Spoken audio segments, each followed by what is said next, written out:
Le chantage continue. 5 semaines après l'attaque informatique de l'hôpital de Corbeil-Essonnes en région parisienne, les pirates accentuent donc la pression sur la direction. Ils ont fait fuiter des données médicales de plusieurs patients et promettent de continuer jusqu'à l'obtention d'une rançon. D'autres établissements sont également dans leur viseur. Mathieu Boisseau, Stéphane Pichal. Des demandes d'examens médicaux, des comptes rendus opératoires, ici après une ablation de la thyroïde, ou encore cette décision de prise en charge psychiatrique.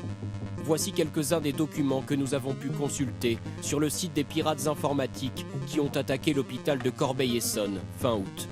Nous avons flouté les noms des patients, mais ils sont parfaitement visibles sur le Darknet, réseau parallèle d'Internet. Ces centaines de milliers d'informations, souvent intimes et confidentielles, ont été publiées car l'hôpital a refusé de payer la rançon de 2 millions de dollars, conformément aux recommandations des autorités françaises. Cet expert est l'un des premiers à avoir retrouvé la trace de ce chantage très organisé. Ils ont menacé Corbeil-Essonnes qu'à partir du 23 septembre, à partir de 9h42, tous les documents qu'ils avaient volés allaient commencer à être diffusés. Si Corbeil-Essonnes voulait 24 heures de répit, il devait payer 10 000 $. Le groupe nommé Logbit, l'un des plus actifs, a donc mis sa menace à exécution et d'autres documents pourraient suivre selon les pirates. Aujourd'hui, ces pirates informatiques, ils publient ça pourquoi ? C'est pour faire peur aux autres. On est un peu dans le livre L'art de la guerre.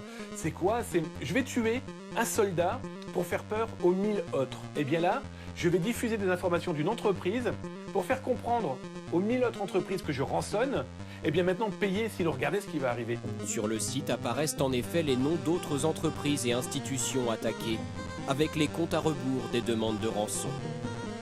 Le secteur médical est de plus en plus ciblé, car ces données volées peuvent être utilisées pour fabriquer de nouvelles escroqueries, en faisant chanter les victimes, les menacer par exemple de révéler des maladies ou des addictions. À l'hôpital de Corbeil-Essonnes, certains patients et salariés redoutent les suites de cette divulgation.